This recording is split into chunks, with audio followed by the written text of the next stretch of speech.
Welcome. You are at the CCC. Where there are no outside issues. My name's Anthony. I'm an addict and an alcoholic, another bozo on the bus, and I care about you. And I'm LouiLou. My pronouns are he and him. I'm in recovery for crystal meth and alcohol, and I'm always in search of balance. Yes, and each week we strive to foster a brave space where we can engage in topics of recovery. How long have we been doing this, girl? How long? Topics centered around recovery.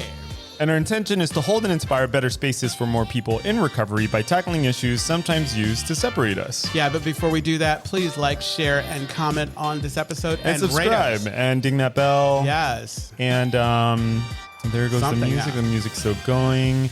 And now the disclaimer. The thoughts and opinions expressed on at the CCC are as alone. We do not represent anyone but ourselves. The opinions expressed here are for general information purposes only. In other words, we're just a couple of friends behind a mic here to entertain you. Absolutely. Absolutely. And You know what? One of these days I'm going to learn it. And by the time I learn it, it's going to be time to change it's it. literally been 3 years. You know what? I need you to calm down, okay? Just because you are a savant. Or Can I be introduced? Can I be introduced? You need to calm wait, down. bitch. Okay, I'm you know what? I'm muting your I mic. don't know. And we Can I haven't be had any introduced? guest co-host on here that... Who's that- like, can I be introduced? You need to sit back and relax. I Okay, we know. introduced Can you wait weird. your turn? I know, exactly. We got some stuff to do. You every Jesus. week. Can I be Hi, introduced? how are you doing, Anthony? I'm fine. I am so fine. I am fine. I'm fine. It's been a long week, huh? It has been a long week. It's been a good week. I have to tell you a story, Louis. Okay. So the other day, the other day I was talking. Don't act all bashful now, Jordan. I know, exactly. I'm waiting to be introduced. I'm waiting. I'm going to wait. This will make sense after we introduce him why we're giving him such a hard time. Yeah. So the other day I was sitting next to someone, a good friend of ours. Maybe I don't even know if we can call him a good friend or a friend, but Shady. and he was like, sometimes he's like, do you guys just go on to like to record for one or two people? Because he was talking about, do you remember this? Yeah. And I was like, yeah, you're right about not being sure about whether or not he's a friend or not. So I just wanted to take this opportunity to say, whether it's one or two people listening to us or the thousands of fans that we have, Yes. we are so very grateful that if you've been with us from the very beginning, we absolutely love you and are really grateful. We And adore you. we adore you. And if you're new, we welcome you. So I just wanted to take a negative experience and turn it into something that was positive. And that was beautiful. Uplifting, and I don't know, to express something that I would to a friend. you know? Yeah, absolutely. Absolutely. Yeah. Are we ready to introduce our guest? What's your name again? Oof. No, this is my our friend goodness. Jordan. So the thing, okay, so for some context, Jordan, the reason why we do that is because we are ultimately we're a podcast, right? And so Right. it makes sense if you're listening to like wait to like interview, like to introduce the other person. Yeah, 'Cause exactly. That's what because they're they're listening used for. to they're used to us. Yeah. And then you're our special guest co-host today. Yeah, you're like the So- fluffer. So if I invite you to my house and you're feeling warm, you have to ask me before you turn on my air conditioner. That's like you can't walking just into. come in. You know what that reminds me of? It's like you showed up to someone's house and you're like, "Where's the refrigerator?" Because I'm hungry or thirsty and I'm the guest. So Jordan, so we're giving Jordan a hard time. Jordan is usually on the other side of the camera. He's one of our PAs. We're so happy and so you're we're really part to of have it. him on. Yeah. Thanks. Jordan, how are you doing today? Yeah, Thanks for asking. Oh God, I'm doing dandy. I think that's one thing we all have in common. a dislike for Jordan. Well, no, I was just gonna say it's like the level of sass. It's like sometimes I feel like, oh God, we need a spiritual retreat. It's really- I've thought about that because there's some other podcasts that I listen to, and it's a different kind. Like there's sass on those. It's a lot of them. They're actually like it's all straight men, and they have a different kind of sass, but the sass is certainly there. The sass is certainly there. That's great. Did you ever say how you were doing? I said I was doing dandy. Okay. I guess that's it. Okay. All that trouble for that. Get the fuck out of here. I know he's like comes in guns a blazing. When you gonna introduce me? When you gonna introduce me? Who am I? Louis, Tell him who I am.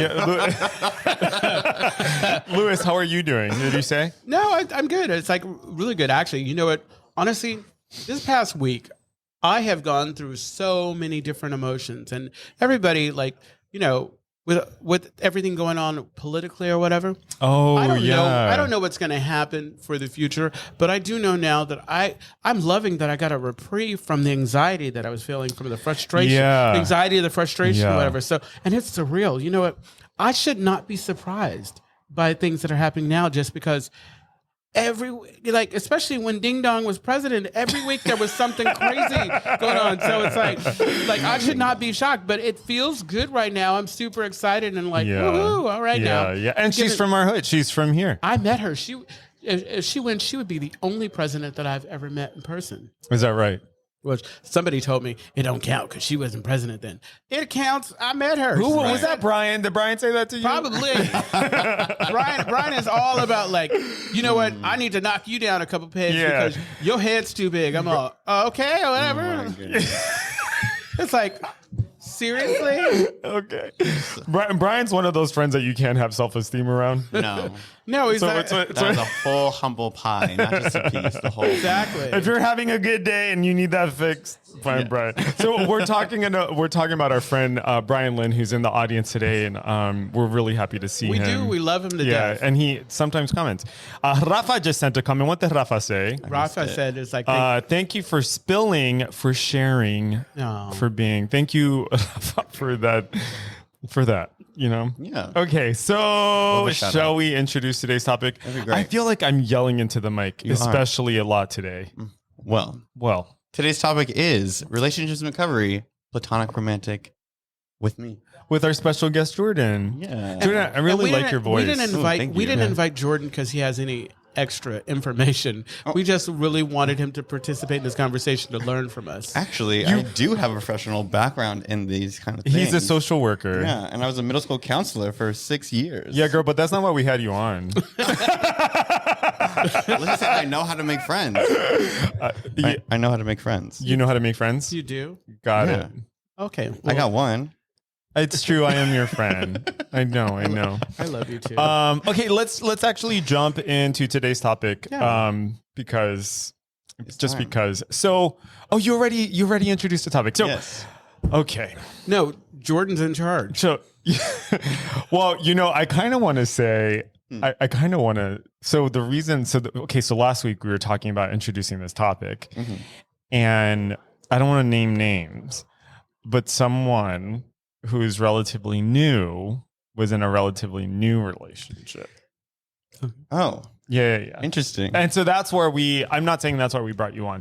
I'm saying, but you could, I'm not saying that's why we brought, but I was just talking. If you go back and you listen to the episode, we were pretty pointed in our in our conversation. Okay, like it was clear, like because I heard something and then you made a face. I'm pretty sure Jordan made a face on the other side, but no, Oh, hey Brian. Okay, so I before we jump in, as we're jumping in, I don't know, I can't find a better transition word here or phrase, but.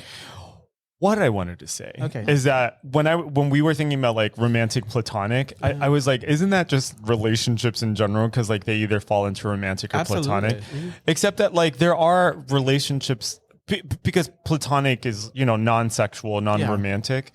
But I thought like, is it really that kind of like clear cut? You know what I mean? Not at all. I think that I think there are levels. Yeah. I mean, because last week we talked about like family and like co-workers, things like that or whatever. There's some acquaintances, but I think that when I was thinking about like this idea of platonic and love relationship, like the deep, intimate kind of connections that we all get to have in recovery, That's what I'm talking about. The kind, not the throw. I don't want to call anybody throwaways, but the kind that, like, I used to say, like, when I would go to the end up, there were two types of people. There were the people that I could bring home, and the people that I leave at the club. Now I've modified that because that was just me being simple and plain. But you know what I'm getting at. Yeah, Jordan. So you're how much? You're relatively new to recovery, right? I'm relatively new. Yeah. Relatively new to recovery. Don't smile at me like that. For people listening, Wow, he's gonna get slapped in the head. Jordan's giving me like this, like really interesting smile. Jordan, so would you say, in your experience so far, that establishing relationships, friendships now, or any kind of relationships now, does that feel different to you than when you were out drinking and using? 100%. Right. I think there's some commonality too. Right. I don't know if I would say stages. I would say that there's a spectrum of relationships. Keep right? your mouth close to the There's a mic. I'm spectrum only of going to tell you that one time. Go ahead. And the spectrum overlaps, right? So like you can be platonically and romantically, I think, involved with the same person, right? I think for me, most of my experiences while using and stuff was we hooked up first and then became friends, right? Well, explain that a little more. The spectrum. Doing that at the same time, the platonic and the. Well, so like when I would meet, the way I met friends, right, was hooking up, and then we have a conversation after, and like, oh, I like talking to you, like let's do this again, right? And sometimes the sexual part faded out, or whatever, vice versa, right? And so I think the best kind of friend is a friend that you can be naked with. Has that always been the case? Like even when you were in your active addiction, like because it's always kind of a challenge. Like I want that. I mean, that's ideal because that's kind of where I'm at, where I've kind of got now with that. But before it was like I couldn't do any beyond that. It's like I didn't even want to know your name.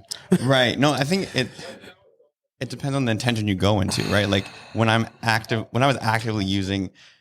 I had one goal, or maybe two goals, right? Or three. But like outside of it now, right? I think there is goals you want to have with folks, right? And it's a weird dance because as I'm sober now, it's like, how do I make friends when I'm 33 years old? You know, it's like I'm back in middle school again, right? Like how do I introduce myself? How do I, especially as gays, right? How do I say hello to you without thinking like I'm hitting on you, or you're going to hit on me later, right? Vice versa. That's a lot of interesting things here, right? So I've seen like memes and videos about that, like that the kind of the plight of the gay man is, do I like you? Do I hate you? Do I want to be you? Am I jealous of you? Yeah. Right. Do I want to fuck you? Or do I want to fuck you? Yeah. Right. And I don't, I'd be really interested in like what like things are like for lesbians or like other queer people. So if you're listening right now, please chime in, because I wonder if like, I don't know if those things are unique to like gay people in general, because I imagine that like straight people have that experience too. I don't know. I'm not straight. Yeah. But yeah, I think making friends. Well, the other thing I wanted to say, there was a time in my life where literally all my friends were people I had slept with, and like, that's how I made friends. Totally. Yeah, that's how I made friends, and it wasn't complicated. Yeah, no, exactly. It wasn't complicated. Yeah, it wasn't complicated. Yeah. And I didn't do repeats because it was dangerously close to. It's okay. Don't worry about it. We lost our video. It's okay. That's fine. It was dangerously close to a relationship. But I think that as I've grown and especially now that I'm sober, I like the idea of we did it. We may not do it again, but I feel like I have a deeper connection with people that I've, been with before. Yeah. So I was curious, and I wanted to look up the definition of platonic, and it says affectionate and intimate, just not sexual. Yeah. So it's like a platonic relationship, because generally when we think about like a platonic relationship, we think kind of sterile, but there's still the affection and the intimacy. And we're lucky as gay men, like that we can, like with my friends, I can walk down the street hugged up, holding hands. Yeah. Just sometimes in meetings we lean our head on, and that's not something that I could do before because I was so concerned about people thinking that I was gay, even though I was. Well, what's interesting about that is that there are other cultures where affection between men is the norm, especially I think in like the Middle East, for example, like men hold hands, they kiss, they sit very close to each other, because that's just part of the culture. That's what like the intimacy. And I mean, and in Puerto Rican culture too, maybe less so now, like with newer generations, but there's like the men will kiss on the cheek, or like there is affection that's shared between people. Angel writes, it only became platonic when we realized that the two bottoms didn't make a top. Bitch, get out of here. You can bump uglies. I think so. I don't know if people can still hear us. No, but they can hear us. They can still hear us. So romantic platonic. Okay, can I share a story? Yes, Of course. Okay, can I tell you? So you know how we've had episodes around like, oh, should you hook up in the rooms? Should you not hook up in the rooms and all this other stuff? So I had a conversation with Brian actually today, where Brian shouldn't be talking about this. Yeah. Well, I recently had He's got 36 minutes. Yeah. I recently had an experience where a person who I used to date in the rooms, their name came up more than once, right?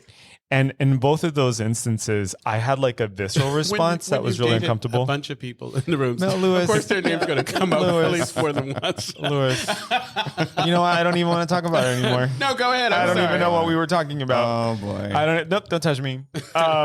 So his name came up and I had like this visceral response, and like immediately after I was like, Anthony, you made your bed, you lay in it now. You know what I mean? It's like you're uncomfortable now and you need to accept like this is a decision you made, right? And conversely, like I think I've also had situations where like it didn't feel complicated afterward. Yeah. Mm-hmm. But I think in this case, where like recovery is concerned, like I think in this case, I did not hold my own boundaries, and I like things went down in ways that I wouldn't have liked. And so, that was the aftermath of it. Totally. Is it easier to think about that now because you're like in now you're in in retrospect now, because you're in a healthy relationship now, you know how because it makes a difference. Like if I was not in a relationship, kind of alone or whatever, it would be easy to kind of morbidly kind of think about past relationships or how I showed up in a relationship. Oh, I don't know. I mean, yes and no. I mean, I have like a very kind of clean frame of reference, you know? Yeah. I think my thing is two things. Let's hear it. It's only as awkward as you make it for me, right? So if I hook up with somebody and if I'm awkward, then it's going to be awkward, right? So it's only as awkward as I make it. The other thing that I've learned and been practicing, right, is managing expectations with said other person, right? So being more intentional with who I'm spending time with, who I'm hooking up with, platonically or romantically, right? But managing expectation of, okay, if we do this, right, how do we want this to go afterwards, right? Like, do you want to do this, right? I think consent is important as well. Side note for consent, but managing someone's expectations of like, hey, we're going to hook up and this is as far as it's going to go. Or like, when we hook up, can we still be friends? Right. Mm-hmm. And like when I told you, don't fall in love with me. Right. Exactly. And I listened. I'm thank you for that. You saved my life. You shady hooker. This one is really quick. It's like, you're evil. Like, I did not expect you to be that well, quick. I think that all of that is good in theory. Yeah. Right. But we can't really safeguard like emotional responses or responses that we can't like anticipate, right? Totally. So we can develop boundaries, we can have boundaries, and we can have conversations, but it's still a bit of a gamble. Yes, totally. Yeah, Louis is giving me a look. Well, no, I'm saying a great place to start, and what you were saying is, how I'm always saying check your motives. Yeah. Like, why are you doing it? Because it's like not all sex is good sex. Right. Not all connection is good connection. Like there's some situations like I used to say it's really important that you be careful who you say hi to on the street because you have to say hi to him again. Right. That part. Right. All of that part. So I don't know why our camera's not working. It's getting fixed. Let's not worry about it. It's like we are. I'm not worried. Oh my God, it fell out. That's what. So something else, changing topics. Yeah. With making friends, right? I think is doing stuff outside of just like hanging out, right? Because when I was in the midst of using, right, the only way I really made friends was at the bars, drinking and drunk. Yeah. Right? So how do I find other ways to meet people? And make friends? Eat that, Mike. Eat it. Eat that, Mike. Seriously. So I love that question about, and this isn't something that's like unique to people in recovery. I'm laughing for people who are listening because Jordan keeps drifting from the mic, and so we have to keep pushing him closer to the mic. But like, you know, a lot of people as you get older, it's harder to make friends as you get older. Oh, yeah. And part of that is because, you know, when we're not in environments that are contained that allow for friendships to form, right? So like when you're in high school or you're just in school in general, or you go to camp, you're surrounded by people and there's shared context and there's opportunities to connect, etc. And so that becomes a little harder as you get older, right? So that's why people will try to make friends with people they work with. Yeah. Or like if you're in recovery, you can, you know, and then also there's a part about like sexual experiences or romantic connections, right? Like if you bring any group of people together, those things are going to naturally unfold. Yeah. Or like, I'll give a shout out to San Francisco Spikes, which is the gay soccer club that I play on. Not you Here, plugging. I'm going to plug it in. So, Okay. San Francisco All right now. Spikes is the longest running gay soccer club in the nation, I'm pretty sure. And that's the way I have made friends, right? And I brought somebody else into the gig. And I think that's a great way to just have something common that you enjoy that you can do, or you can try something new, right? And dip your toes and bond over that with other folks. Well, I feel like it's interesting. You pointed at me and we're a podcast, so people can't see that. I'm But so what's interesting about Spikes, because I'm playing with you guys now, is that like what I told you, like years ago, I had an experience, and this is relevant. I had an experience years ago where I was playing with them, and it was like not very hospitable, right? It was not very hospitable. I didn't feel welcomed. It felt like, was that you or them? it was them for sure. Okay. It was them for sure. Because I wasn't the only one who had like Okay. that experience Got it. with them, right? Totally. And so what's interesting is that like now I've had the opposite experience now where I go and like I feel like everyone, it's like very hospitable and like everyone's playing and people are talking and there's like a social component. And just like, you know, it's the second practice, there were people that I recognized and I wanted to chat with and like look forward to, right? And so I feel like environment plays a really big role in that. Yeah. Environment plays a really good role in that.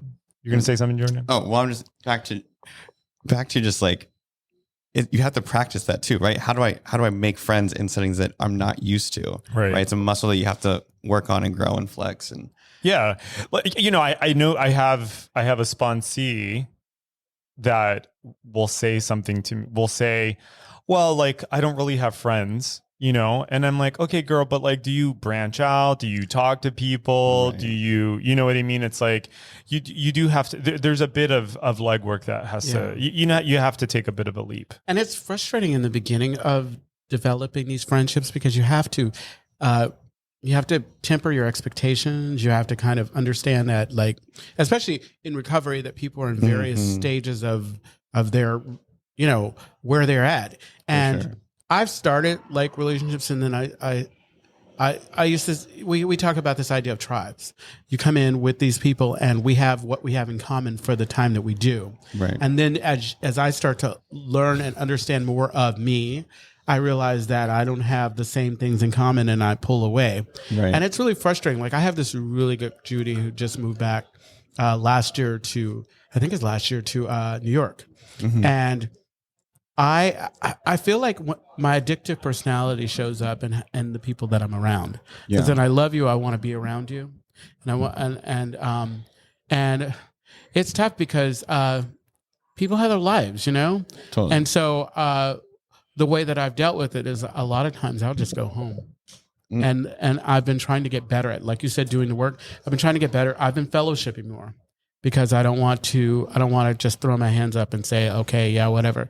Because it's hard work. It's like there's a part of me like maybe I need to find some close friends again, but I don't want to, because then I have to compromise myself, or not even compromise. I have to take other people into consideration. Yeah, no, for sure. And I think that goes back to my point of like managing expectations. Like if you practice managing people's expectations, then like, oh, you want me to this quote? Jordan keeps moving away from the mic, and go ahead. Okay. You're fine. Well, Managing people's expectations or your expectations. Go on. is a learned practice, and you also have to be able and willing to like let people grow, right? I think to your point of like friendships change, right? Like the friends I had before using and during using are very different than the friends I have now. Oh, right. Some of them have stuck around. Most of them have not. Right. And I have to be okay with that. Right. And moving forward in through my sobriety, right, people are unfortunately going to come in and out of the rooms and because they're on their own journey. And I have to be okay with and be able to cope with the fact that maybe I won't see that friend next week or the week after. Yeah, exactly. Yeah. And I was just thinking about how addiction plays into like the nature of relationships. So the other night we were fellowshipping. There was a group of, oh my God, I have to burp. Ew. But I kept it inside. Would be the same. So I just kept it inside though. So I was out to fellowship and I was having a great time. Right. And then immediately afterward, I don't know what happened, but immediately afterward, I started to think none of these people like me. I'm an inconvenience. I just started to spiral, and I'm like, oh my God. Yeah. And I know that's not unique to me. I know a lot of people in recovery will sometimes have that kind of thinking. Oh, absolutely. And I had to work on taking that away. Right. So to your earlier question about was that me or was that them? Yeah. I think that for me anyway, that's a thing that in order for me to sustain friendships, I have to be constantly aware of that is am I telling myself a story about what other people are experiencing? Yeah. And is that story bringing me closer or further away from them? Yeah. 100%. Yeah. Whether romantic or platonic, right? Well, because I was asking you that question because I think it's tough going into a group setting where people already have kind of established some norms. Yeah. And a lot of times we're not even aware that we're acting out or whatever. It's kind of like when newcomers talk about coming to meetings and they see us laughing and carrying on, and that can be kind of intimidating. 100%. Yeah. And there's what was the other thing I was thinking about? I have a method that I use. So when I first got sober and I was in the rooms, I thought everyone was going to be your friend. I thought that. I thought everyone was going to be your friend. Oh, I guess you're better than me. So I thought everyone's going to be your friend. Everyone has the best intentions. I thought, it's one big happy family. And I learned rather quickly, actually, that's not true. Not everyone can show up. Not everyone can show up to a friendship. No. And it's not because of you. It's because of the stuff that they have going on. Mm-hmm. And so I had my heart broken many times because I was like, oh, I thought we were so close. You'd have people that there are people that I would get close to and then they would just fall off the face of the earth. Absolutely. And that's really hurtful. And so, so over time, I've been in the program I've been sober for not continuous sobriety, but I've been around for over 10 years. And what I've learned is the way I work is I allow myself to get close to people.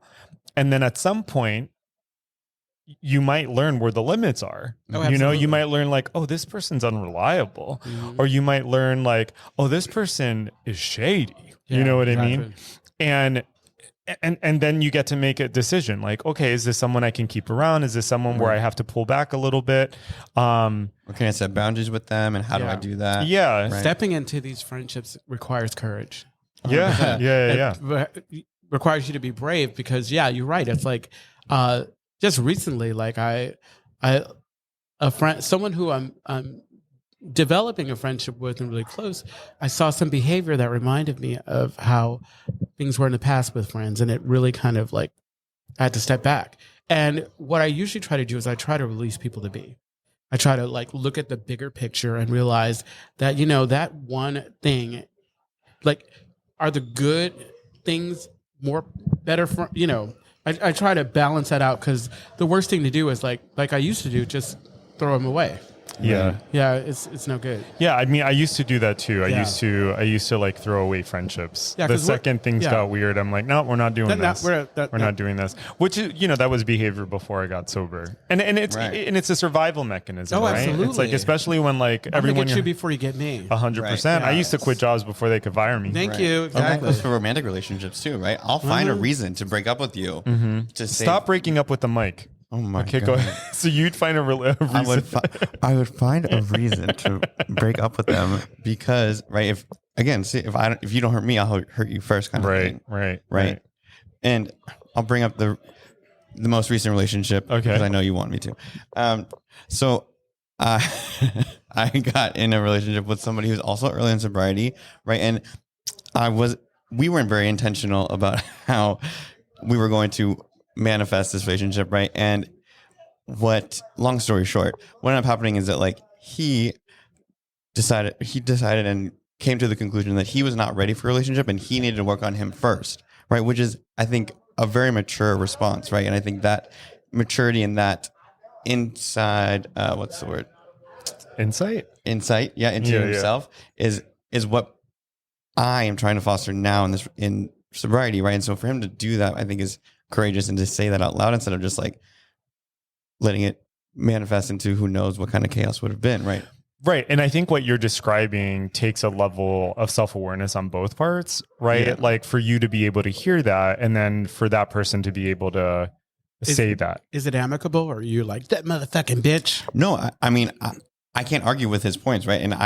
And as somebody who is a fellow with him, right, I want to support him in his recovery. And if that means that he needs to go and find himself, right, or figure out who he is by himself, then great. I'm happy to support from afar. I'm really impressed, like how kind of insightful and how far, like there are a lot of people like early, like with what we've gone through, like it seems as though like maybe it's your experience with what you do, your work and everything with middle school kids. Well, anyway, I appreciate that. The camera turned off again. This is really funny. This reminds us back when we were having trouble with the lighting, the whatever, and the sound. It was just. But no, I think it's great because as long as we see that, we're good. Yeah, as long as I want to give a shout out to Stephen, because Stephen is probably freaking out. And Stephen isn't. You don't need to freak out because you do amazing work. Stephen is amazing. Yeah, and the same for Jason. What happened? Did you guys not charge it? Don't blame us. We're having problems with the camera. We'll get it figured out. That voice, if you're wondering, that's Stephen. That's Stephen. That's Stephen. You hear that sexy but voice. This is a prime example of like how relationships can go, right? Sometimes they're hot, sometimes they're cold, and we got to roll with the punches. Yeah. What are you talking about?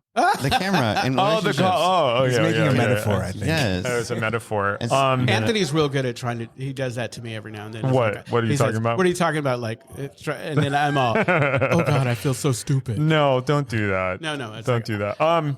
So okay, there is so Rafa says by camera, sexy Steven. Absolutely. Oh, it's like I'm how do you guys cultivate your relationships?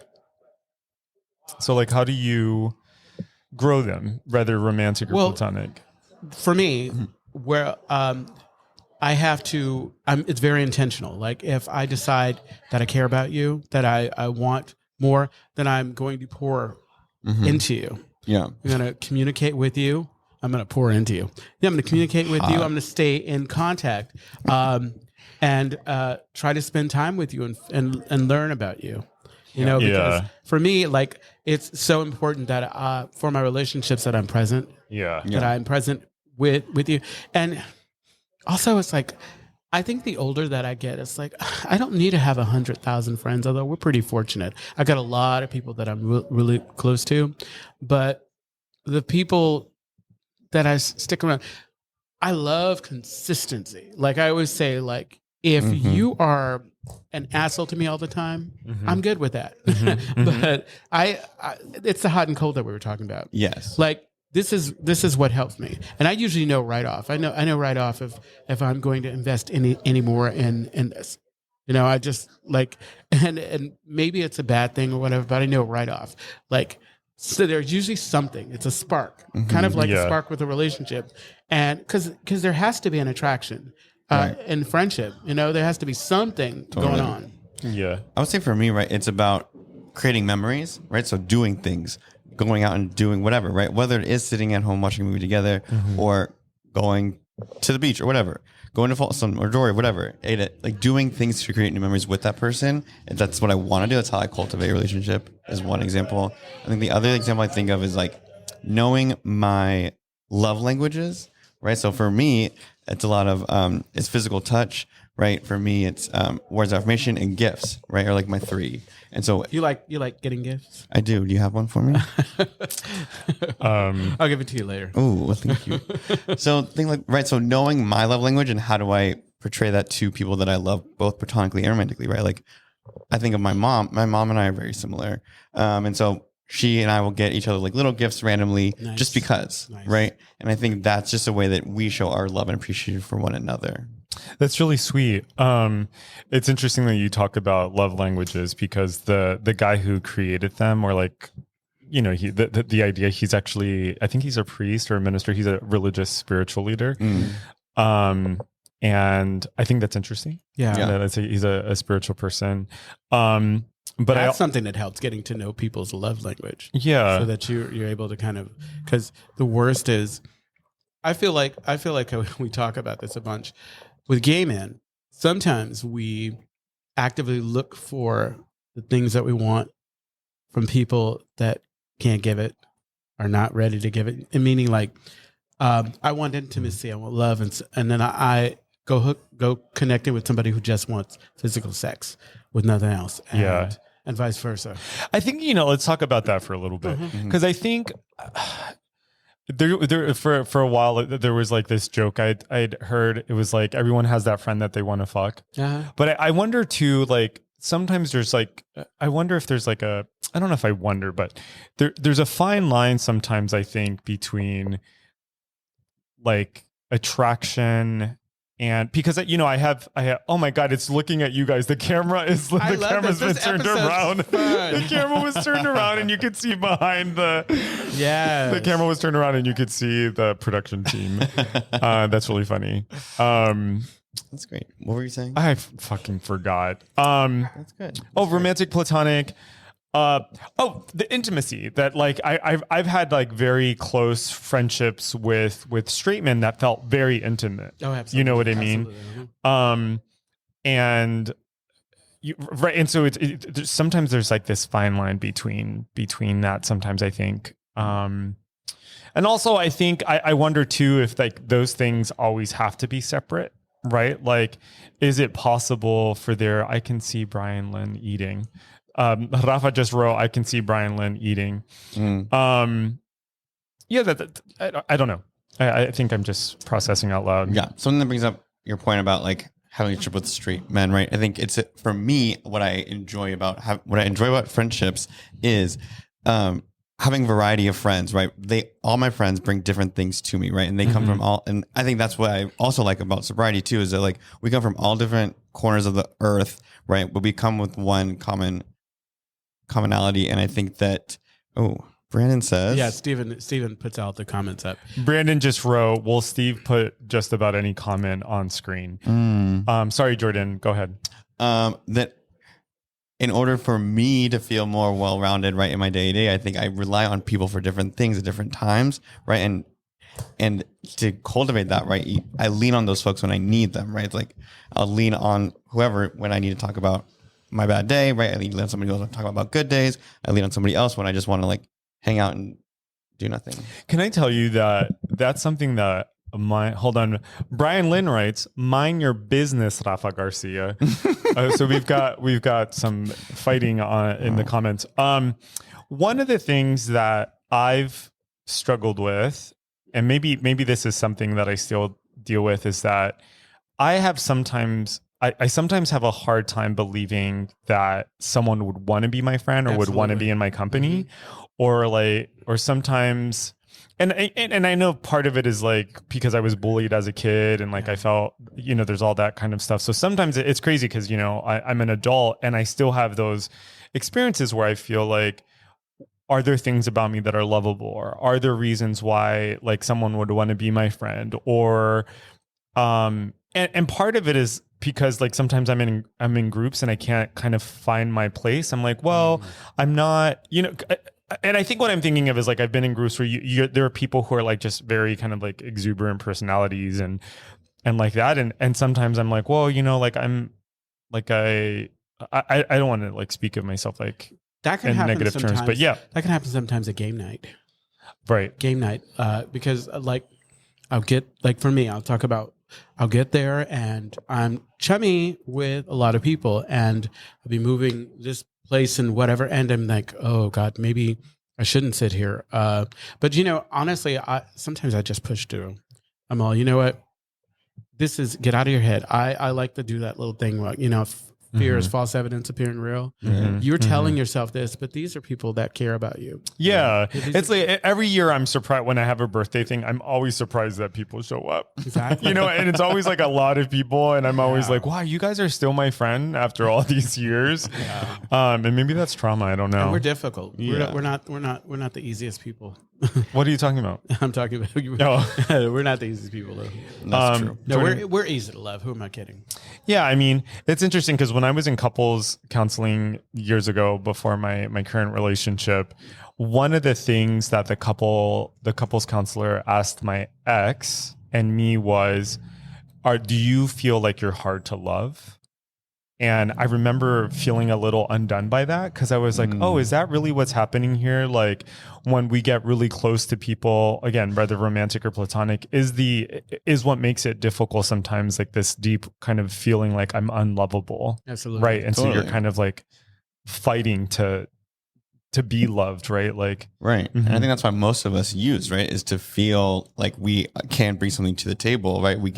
My guards are down when I'm using. And so that way I can be more my quote unquote self. 100%. And to not have that crutch and not have that as grease to the wheels of who I am right now. How do I do that? Right. And I think that comes with practice. Yeah. And I think I see that there's a comment.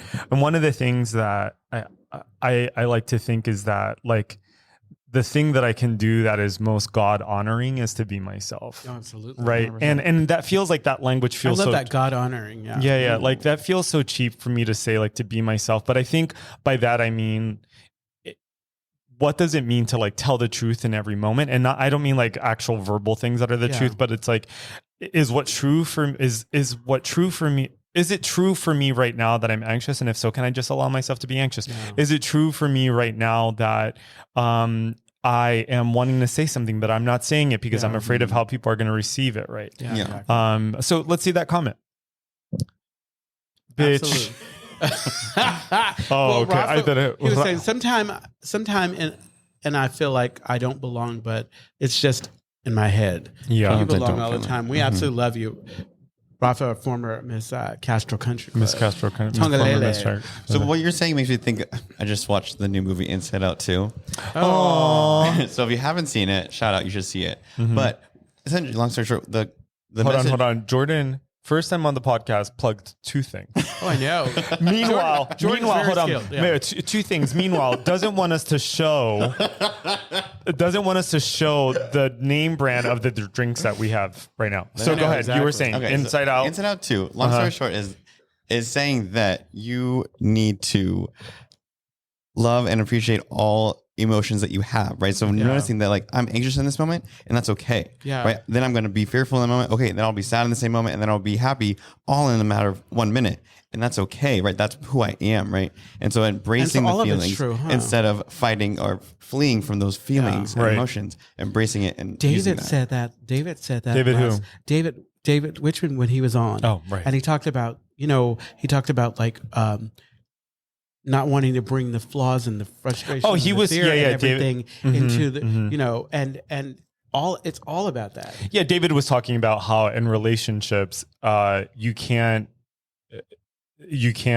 not have jealousy or insecurity, that you have to like welcome those things in. 100%. Yeah. I agree. Yeah, we have a couple minutes. So we do have a couple minutes. Do we want to land the plane? Let's land the plane and before we go into our podcast exclusive content. Yeah. Well, before we land the plane, I just want to say one more time that the podcast has been growing. I've shared before that last year into this year we grew by 120%. We have listenership in every continent. Is this for Brian? No, this isn't for Brian. Okay. I'm getting to a point here. Okay. We're listened to in over 600 cities in the United States, and I bring this up to say that I think that I speak for all of us when I say that we're so incredibly touched that people have been following us and listened to us. We're so incredibly touched that, our team keeps growing, that when we're out in public or we're at a conference or something like that, that people express their gratitude. We appreciate the emails we get thanking us. And I think in general, I just want to say that we love you and we're really glad that you listen to us and that you're part of like this group that we have here. Not Brian applauding in the background. Not Brian. I absolutely love it. I'm tickled, and it's really kind of inspiring when people come and talk to me about how the podcast affects them. And yeah, we really want that. Yeah, we love that. So keep doing what you're doing. Yes. Okay, Anka writes. Anka, we love you. You're all the bomb. Thank you, Anka. Thanks. All right, shall we land this plane? Yes, the Castro Country Club is a safe and sober community center for all people and a refuge for the LGBTQ recovery community. Wow, slow down. Yeah, seriously. First off, you were asleep at the wheel, and now you're awake. Oh my God, and let him I will unplug your mic. As part of the production team, you need to relax. Thank you. Jordan, I'm going to beat your ass when we get off air. We provide programs and services that help people change their lives by supporting personal growth. Yes, and our vision is to reduce the suffering of addiction by connecting people to community, opportunity, and support. You can find more information, including all of the ways to contact us at www.castrocountryclub.org/podcast. Yes, and tune in every Wednesday at 8 p.m. Pacific Standard Time when we go live on our Castro Country Club Facebook and YouTube channels. Find us wherever you listen to podcasts. Oh my God. Wow. Oh my God. How was that, Jordan? It was fun. You're pretty smart. I'm impressed. Yeah, I love Jordan. Jordan is, let me say a couple great things about you. Yes. Jordan is insightful, has like deep empathy, is like very sensitive to the experiences of other people. He's good at communicating. You're really quite wonderful, Jordan. Oh, thank you. You really are. You really are. It's I remember when I first met you and I was talking to you, I was like, I spoke with Benji and I was like, Benji, Jordan, I met this guy named Jordan. And he's absolutely fantastic. And then when you told me you were a social worker, I was like, oh my God, that makes sense. It's so funny because when I first met you, I thought, oh, he hates me. He doesn't like me. Oh, really? Isn't that crazy? Oh, no, quite the opposite. Yeah, that's why we persevere through and I know. go past our inner saboteurs. I know. Look at that, an example. I love this. I love this. I love this. I feel part of. Sorry, who are you? I forget. Well, Louis, I always saw you around, and then we started working together, and I was like, oh my God, he's fantastic. Yeah, no, I love you. I absolutely adore you. It's like I'm all. People say we have very good chemistry. We do. We do. I always say it's like Is it because we're Virgos? We're Virgos. Yeah, but I get along famously with all Virgos. It's like, but I think what it is like, and it's starting to shift. I think you and I, but before you were very kind of cerebral. And it was in my head a lot. Yeah, it was in his head, and so it's like he starts with his head, and I start with my heart, and we meet each other halfway. Yeah, and now, so I feel like throat? You meet in the throat. Yeah, you're damn so right. super, Jordan. You're so. We're gonna meet in your throat. Oh, It's kind of like a gang. Like instead of getting beat up or like jumped in. But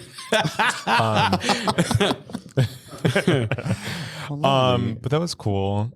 Yeah, no, I love like the silliness and also the seriousness of this conversation today.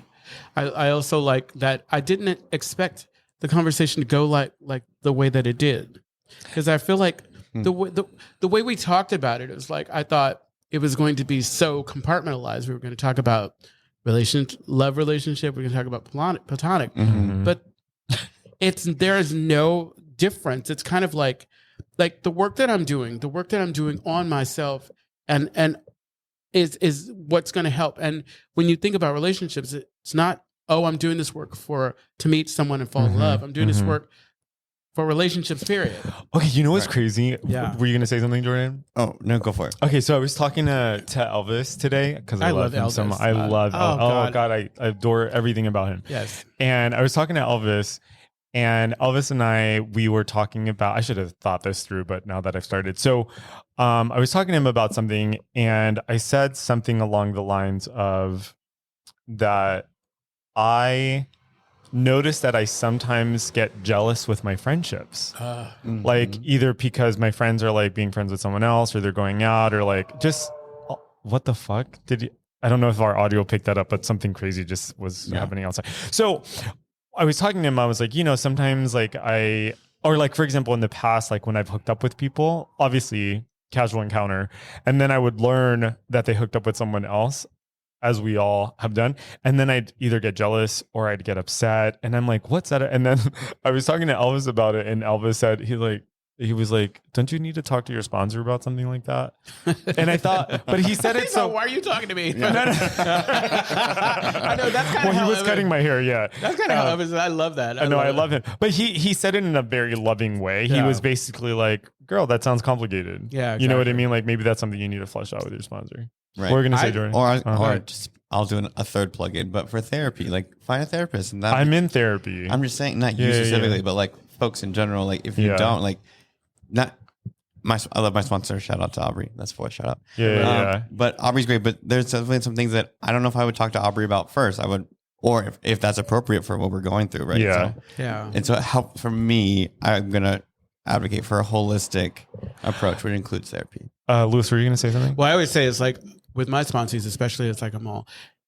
You don't have to talk to me, but you find someone that you feel comfortable with, because especially early in our relationship, I may not be that person, like you said. I would like to be that person, but it's like if I'm not that person, I'm not going to take offense to you. Just don't. Sometimes they get a notebook and write it down. Yeah. Mm-hmm. That's interesting because so in my relationship, one of the things that I do that I think has been really beneficial is that if something feels charged to me, and in any of my relationships really, but if anything feels charged to me, I literally will vet it with as many people as possible. So it's usually my therapist, my sponsor. I'll pray about it. Like I'll take it to all these other places before I take it to the person that the issue is with. Oh yeah. Because, and this is just for me, it's because I can't necessarily trust how I think and feel all the time. And so I outsource the thinking, I outsource the feeling, and sometimes giving myself that time allows for me to like realize like, oh, actually there's nothing here to like talk about. Yeah. Process it out.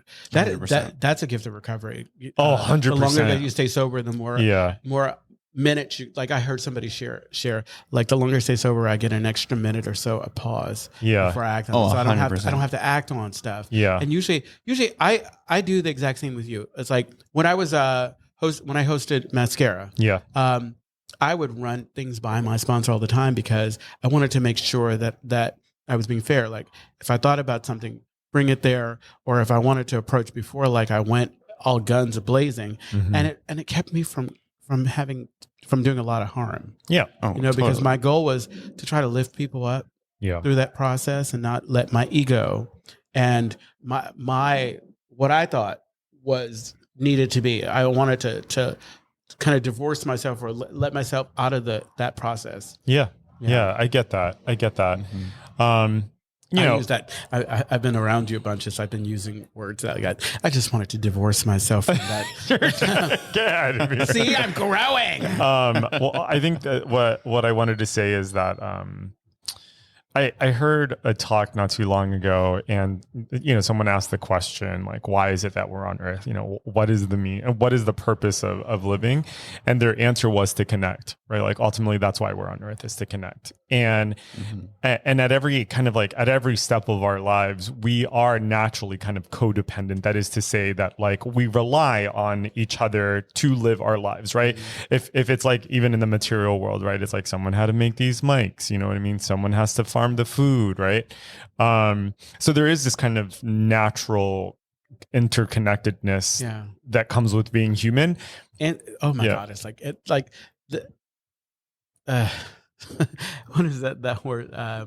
In sync or synchronicity. Synchronicity. I've been here, like I've been in my mind and hearing, and I knew that word interconnectivity was going to come up. I love it. Yeah, and and the interesting is it does feel like a little kind of like hokey and saccharine to say that, but I think that just in general, like there is a need to connect with other people, and that we get in trouble. And I will speak in kind of general terms that we get in trouble when we believe that we can somehow be separate from other, like that we can be self-governing islands and that we don't need other people. Can I encourage you? What are you going to encourage me? Well, I've noticed a few times when you go to say something and you say this is kind of hokey or whatever, and it's almost like it's placing a judgment on that and not just letting it be.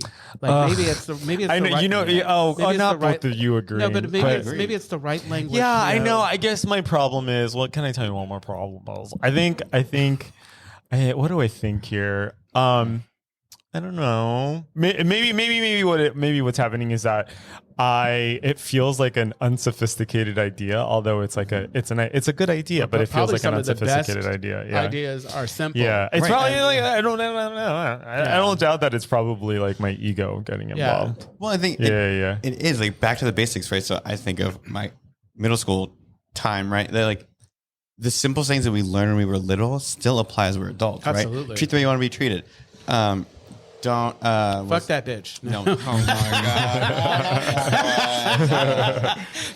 god. No, but just like the little simple things that like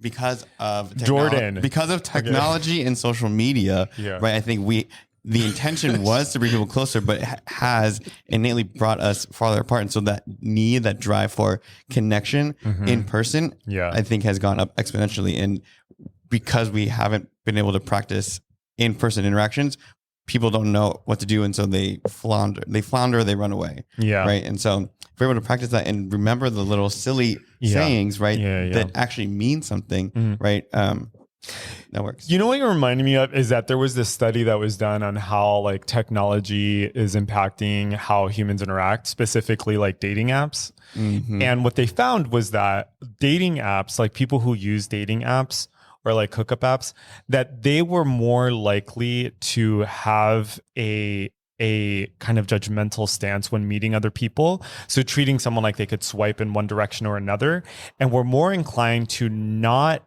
allow themselves to develop relationships or explore the other person because of this kind of this like judging of people, right? Do you think this is affecting us, like, you know, in this search for these relationships? Like, we all do that, even when we don't do it like obsessively or whatever. Yeah. So there may be some of that, you know, some of that lingering. Like what you were saying, it's like folks who use that, like, I don't want to look at it like I'm one of those people. And I don't want to be judgmental, but I am. But I am, Brian. But it goes back to the hokey saying of don't judge a book by its cover. I didn't say that. Oh, I did. I'm going to say it. But these little hokey sayings, right? That is a perfect example, right? And those little things need to be reminded, or like that I remind myself. Yeah, that's so funny because the other day there was this book that I saw on Amazon, and I turned to Benji and I was like, this looks so corny. And then Benji literally goes, are you literally judging a book by its cover? I was like, oh, you're right. I shouldn't do that. So I love you guys right now. Aww. I'm just like, it started out with us kind of bashing Jordan, but you know what? It's like, if my love language is sarcasm. If I don't like you, you're not going to get any of the shit That's how Brian is. Brian's the same way. Brian, you and Brian are very similar in this way. Yeah. Except that I'm better. Well, there are people. Here's my kind of assessment of it. There are people, maybe this isn't you guys necessarily, but there are people for whom like intimacy is difficult. And so the way they show intimacy is through playfulness and like, like joking around and stuff like that. Well, I had to tell Brian early on that we were not going to have sex. And so this is where it gets weird, because I love Brian. I feel like what's interesting. So Brian's in the audience right now. What's interesting is like Brian's not on the show today, but he's on the show today. Brian's on the show. There's a second special guest. Yeah. He's in the background threatening me. I know. And it's too bad because he doesn't have a mic. So he's like defenseless right now. You just wait till I get you in the dark alley. Oh my goodness. I think we're done. I think we're done. We could probably talk for hours. Yeah. Jordan, any final thoughts from you? Yeah. Any final thoughts? I was going to pull your plug out. Gosh. I was going to pull it out. Any final thoughts? Not the Matrix. Click. No, just be hokey, right? Lean on the things that you learned when you were a little kid and lean into that. And the reason why they taught us so young is because that's how we need to be, right? And we forget that. Oh. Yeah, I love that. And I feel like that's something that I'm learning to do. Like in this last year, Louis can I attest to think this. so, Yeah. I've been lightening up. I've been allowing myself to socialize and be like a little less uptight. Coming and for be me more as any opportunity she gets. Yeah, Right. Right. So I've been, and the thing is that it's a process. And I really look, Totally. I look to people like you and Louis to kind of like learn how to be that. And I think that kind of maybe the biggest difference here is that there's like a courageousness there that I don't quite have. I am courageous about other things, but there's just something about like interpersonal close relationships. It's that's a easy. little difficult. You said it before. It's easy because we trust each other. Oh, I have reason to trust you, and so trust. So I can take chances. I can take risks with you, and that don't because I don't ever feel like I don't ever feel like what you give is not genuine. Yeah. Thank you. That's really sweet. Yeah. It's really, oh God, this is too intimate. We need to like land this plane. We need a cry. Brian is. Brian said, "Don't fall for it. It's all fake." She's just trying to get your defenses down before she kills you. Oh my God. You trying to fuck?